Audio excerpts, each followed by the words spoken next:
Bonjour et merci de participer à cet événement virtuel. Je suis Thomas Cromwell, avocat conseil principal chez BLG et j'ai le privilège d'animer la séance aujourd'hui. Deux éminents avocats de BLG, mes collègues Marc-André McCann et Karine Chenevert, se joindront à moi pour vous éclairer sur un sujet chaud, les litiges virtuels, les changements, les options et les pratiques optimales. Nous sommes bien conscients de l'incertitude et des perturbations que les événements actuels entraînent pour nos clients et pour les entreprises partout au pays. Nous souhaitons employer les 30 prochaines minutes pour cerner certains des principaux enjeux qui se posent relativement aux procédures virtuelles et à vous expliquer comment les gérer. Nous vous montrerons également de quelle façon les tendances actuelles pourraient influer sur l'avenir du droit et des tribunaux à l'échelle du Canada. Vous êtes nombreux à participer à la séance d'aujourd'hui et nous avons reçu beaucoup de questions de nos clients, de même que par l'intermédiaire du formulaire d'inscription en ligne. Nous espérons répondre au plus grand nombre possible, tout en sachant qu'il y aura certaines disparités selon les provinces et les circonstances propres à chacun. La séance d'aujourd'hui donne droit à des crédits de FPC. Les renseignements à ce sujet vous seront envoyés après l'événement.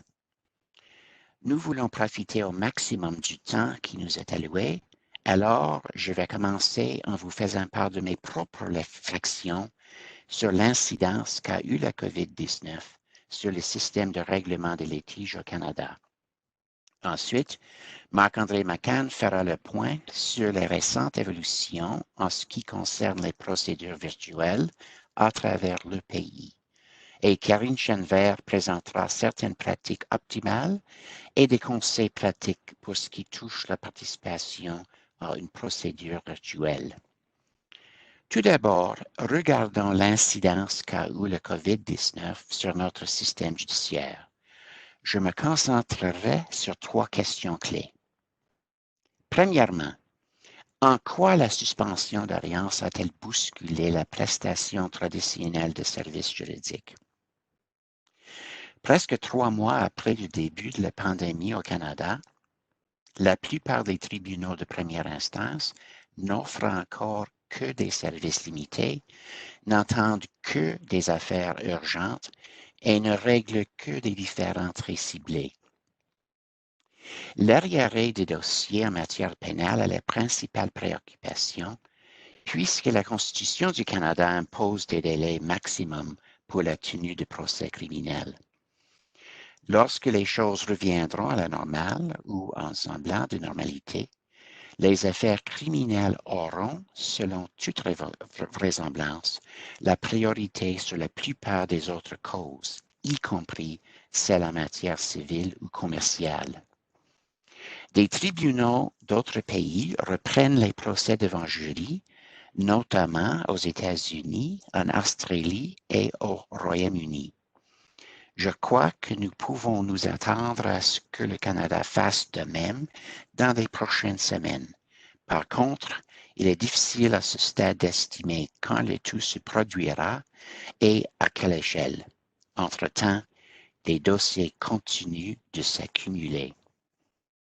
Certains tribunaux canadiens étaient prêts à entreprendre un virage technologique et ont pu continuer à tenir des audiences et même, dans certains cas, des procès. Par exemple, les cours d'appel de la Colombie-Britannique et de l'Alberta traitent actuellement leur nombre habituel d'affaires par l'entremise de Zoom et de WebEx respectivement. La Cour divisionnaire de l'Ontario utilise aussi Zoom pour tenir les audiences de ses contrôles judiciaires. À la Cour fédérale du Canada a, quant à elle, ordonné en vertu de l'article 32 des règles des cours fédérales la poursuite des audiences, y compris des procès, de façon virtuelle. Nous approfondirons ce sujet plus tard dans la présentation. Nous remarquons aussi que certaines instances semblent voir dans cette crise l'occasion de transformer le système judiciaire. Par exemple, en Colombie-Britannique, le procureur général a formé un groupe technique consultatif l'interjuridictionnel chargé d'étudier la façon de tirer parti de certains des changements provoqués par la crise. Passons maintenant à la deuxième question. Quelles sont les options et sont-elles efficaces? Les tribunaux utilisent 4 processus principaux. Beaucoup d'entre eux tiennent des audiences virtuelles par l'entremise de plateformes comme Zoom, WebEx ou Teams. L'Arbitration Place de Toronto et d'Ottawa a d'ailleurs commercialisé l'Arbitration Place Virtual, un système de règlement de différends sur Zoom qui offre aux parties les services d'un technicien pour les aider à régler leurs problèmes technologiques.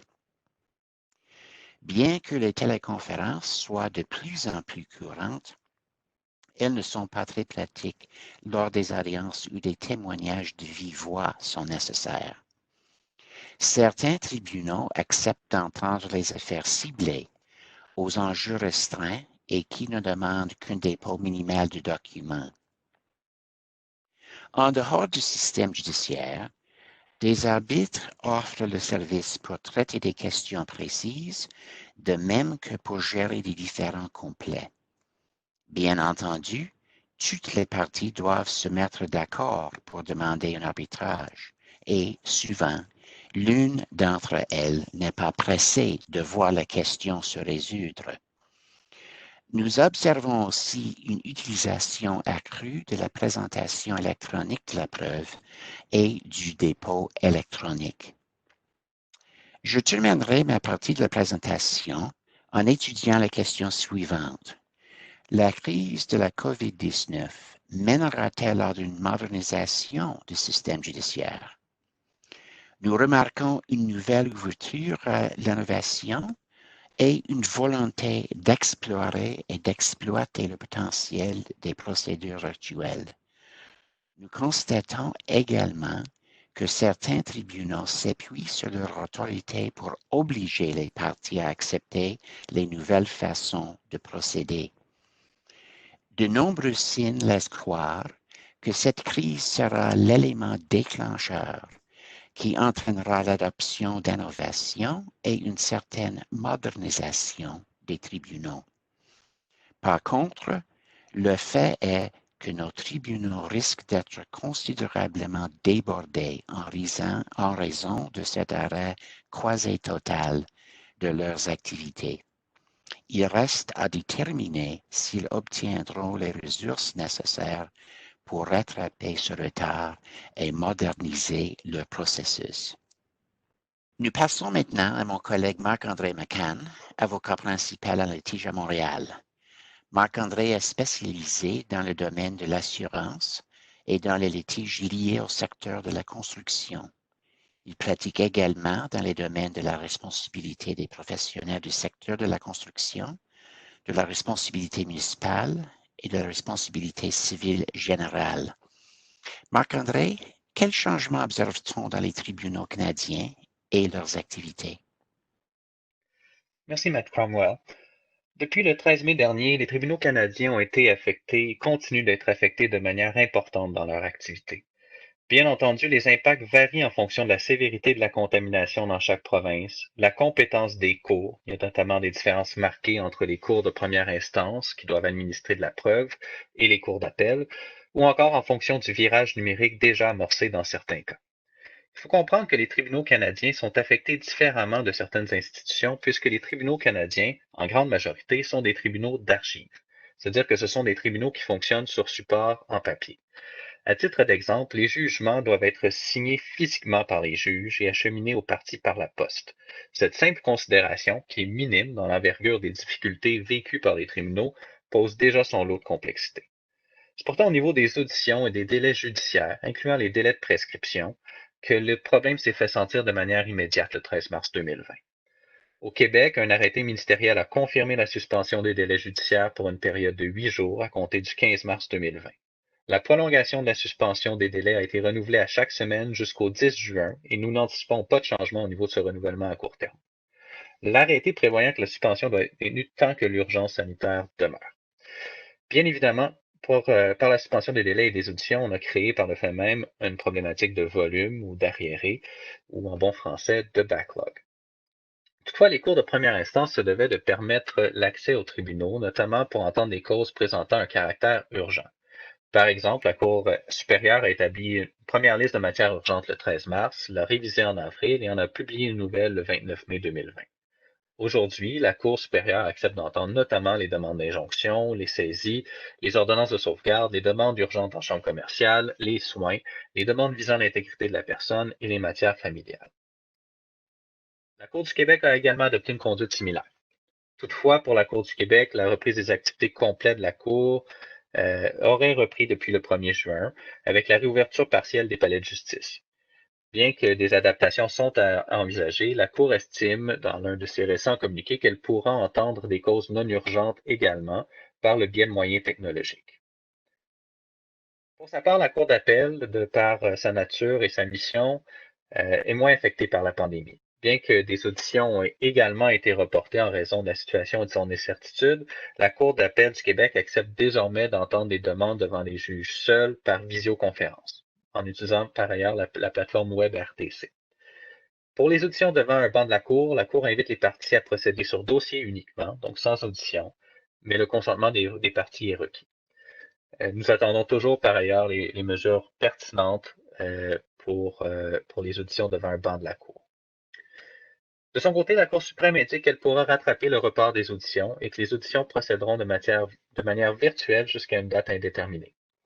Selon le juge en chef Wagner, il y a peut-être une exception qui est envisagée pour les dossiers visant la compétence de la Cour du Québec et les taxes sur le carbone, et notamment puisque ces dossiers-là toucheront un grand nombre de Canadiens.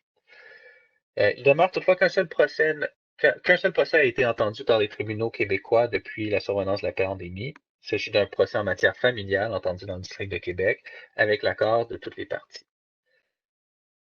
Donc, on attend de voir les développements au niveau des procès à court terme.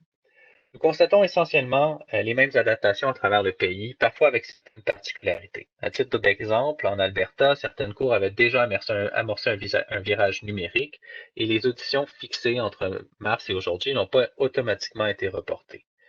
Dans les provinces de l'Atlantique, les palais de justice sont généralement demeurés ouverts, permettant au moins le dépôt des procédures. En Ontario, les tribunaux étaient déjà prêts à entendre des causes virtuelles et plusieurs procès ont déjà été tenus. La grande différence notée entre le Québec et la plupart des autres provinces au niveau de la gestion des dossiers par les tribunaux découle du fait que la plupart des tribunaux québécois ne permettent pas le dépôt de procédure par voie électronique. Les autres provinces canadiennes sont certainement plus avancées à ce niveau. Dans la foulée de COVID-19, on peut par ailleurs saluer le fait que la Cour d'appel a lancé en avril son projet pilote sur le dépôt numérique des procédures. Malheureusement, dans une récente conférence, la Cour supérieure semblait plutôt indiquer qu'elle n'irait pas dans cette direction-là à court terme et donc que les procédures devront continuer à être déposées en papier à ce niveau.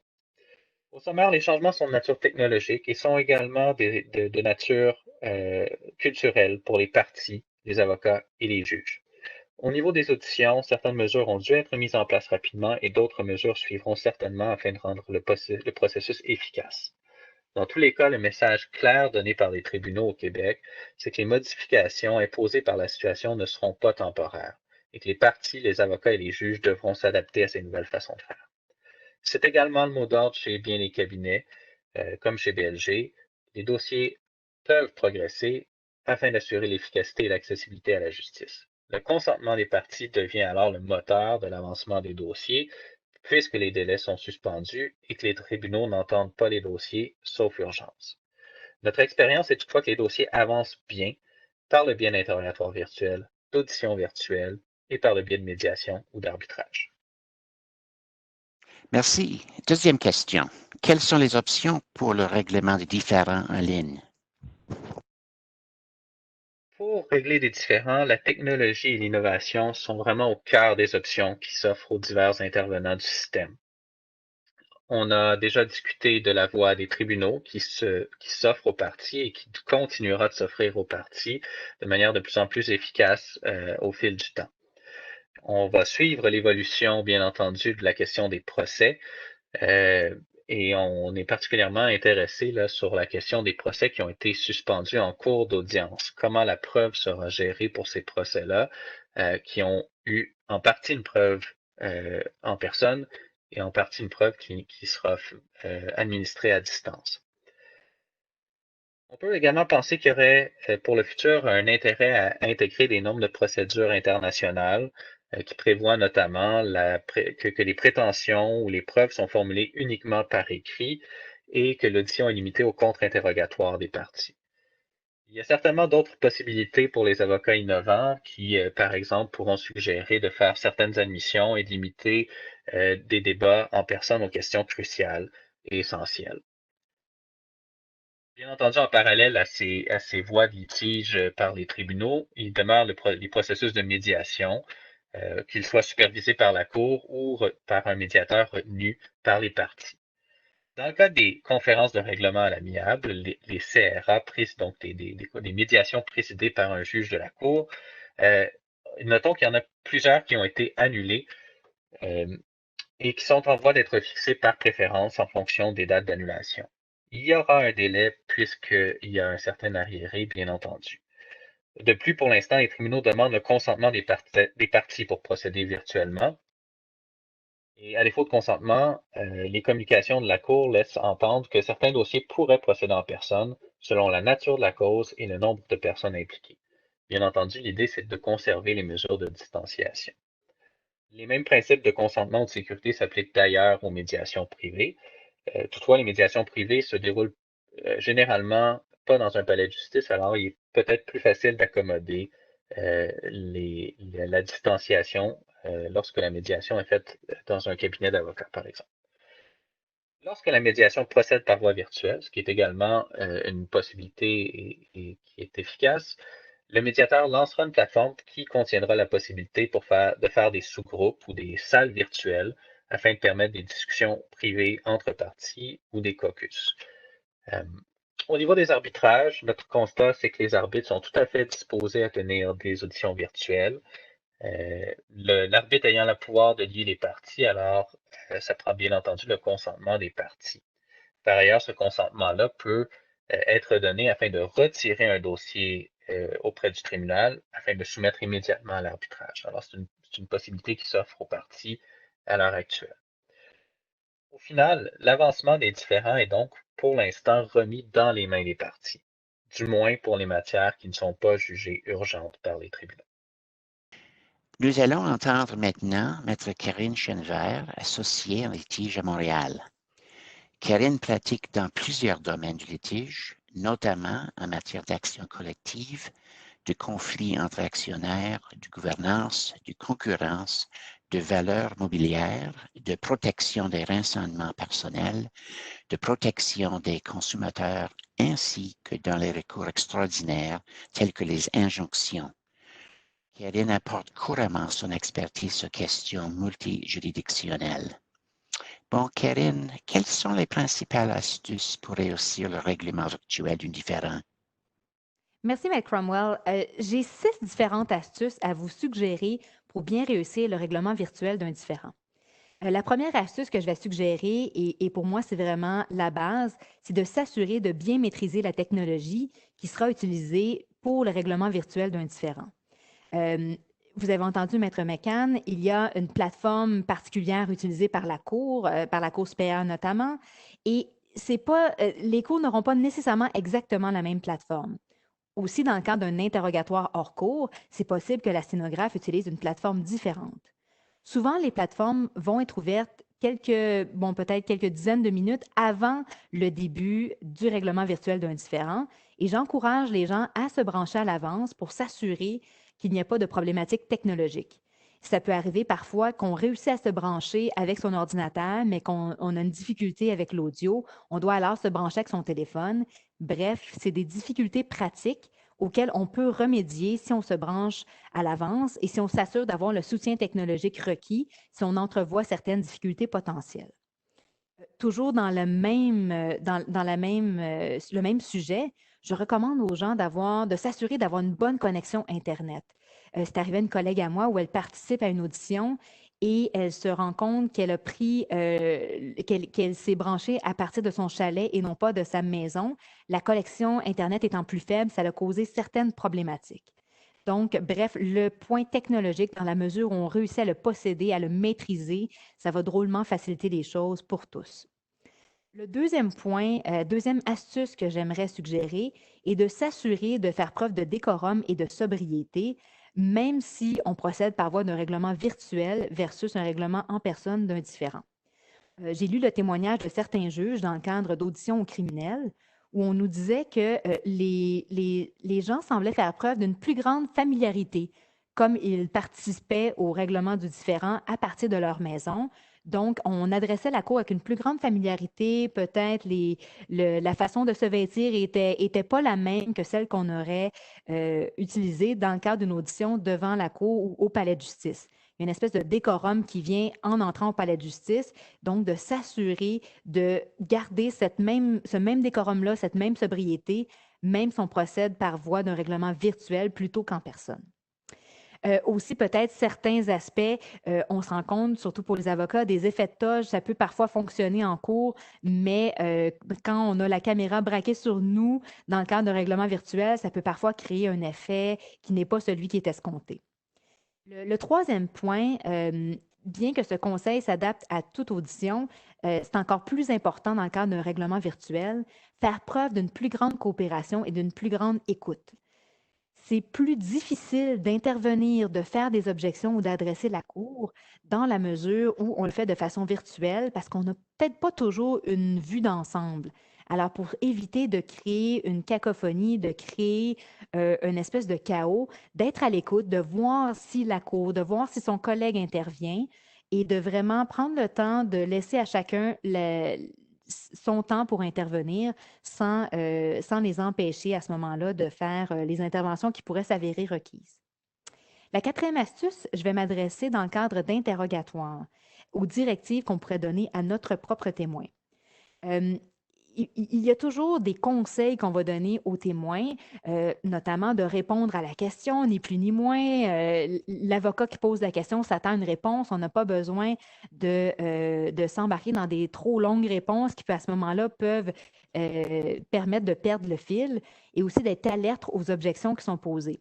Eh bien, ces conseils sont d'autant plus importants dans le cadre du règlement virtuel d'un différend parce que c'est possible que le témoin ne voit pas nécessairement ou ne soit pas alerte aux interventions qu'ils vont faire, que peuvent faire les autres parties. Donc, de ne pas hésiter de lui dire de prendre des pauses, de garder ses réponses courtes et d'être alerte si la cour, si l'avocat de la partie adverse ou si nous-mêmes faisons une intervention. La cinquième astuce traite plutôt du contre-interrogatoire. Dans la mesure où on est en contre-interrogatoire d'un témoin, que ce soit dans le cadre d'un interrogatoire hors cours ou en salle d'audience, évidemment, l'aspect où on apprécie la crédibilité d'un témoin n'est pas tout à fait la même dans le cadre d'une vidéoconférence. On peut quand même voir la personne, mais ceci dit, rien n'empêcherait cette personne d'avoir, par exemple, d'échanger des courriels avec son procureur ou d'avoir ouvert une autre plateforme de correspondance avec son procureur ou une autre personne pendant son contre-interrogatoire. Donc, on n'hésite pas à poser la question en début d'interrogatoire, de bien confirmer qu'il va donner ses réponses de façon indépendante, sans consulter qui que ce soit. Et si on a des doutes pendant le contre-interrogatoire, c'est un élément qu'on peut tout à fait soulever pour s'assurer de tester la crédibilité du témoin. La sixième et dernière astuce que j'aimerais proposer est de s'assurer d'avoir encore une plus grande préparation, notamment au niveau de la gestion documentaire. Dans la mesure où on veut partager certains documents à l'écran, s'assurer de les avoir facilement accessibles, on peut, à titre d'exemple, en avoir aussi envoyé une copie à une sténographe, si c'est dans le cadre d'un interrogatoire hors cours, ou au greffier ou à greffière dans le cadre d'une audition à la cour, pour s'assurer donc qu'il y ait une alternative pour partager un document si on fait face à une difficulté technique pendant l'audition. Aussi, donc, bien s'assurer de pouvoir avoir à portée de main la documentation nécessaire. Ça peut s'avérer plus complexe de la chercher si on ne l'a pas déjà mis, par exemple, sur son écran ou si on ne l'a pas facilement accessible. Alors, pour moi, c'est ce qui complète les astuces que je voulais vous suggérer dans le cadre du règlement virtuel d'un différend. Merci, Karen. Passons maintenant à la deuxième question. Quelles pratiques survivront à la pandémie? Je crois que En ce moment, ce qu'on voit, les tribunaux ont développé de façon tellement accélérée l'accès aux auditions virtuelles, aux auditions, au passage au règlement virtuel, et je crois que c'est quelque chose qui va être maintenu, à tout le moins en partie. C'est pas évident que les cours vont pouvoir le rendre obligatoire. D'ailleurs, en date des présentes, souvent, on va exiger le consentement des parties, mais il est fort possible qu'après la pandémie, les tribunaux conservent cette possibilité de tenir des auditions de façon virtuelle. Aussi, vous avez entendu Maître McCann, on n'est pas encore rendu au dépôt électronique, à la possibilité de tout déposer nos procédures de façon électronique devant les cours, les tribunaux au Québec. On a des cours d'archives, alors ce n'est pas encore possible. Ceci dit, il y a certainement une volonté d'y arriver dans une échéance de peut-être moyen à long terme, mais il y a certainement une volonté d'y arriver.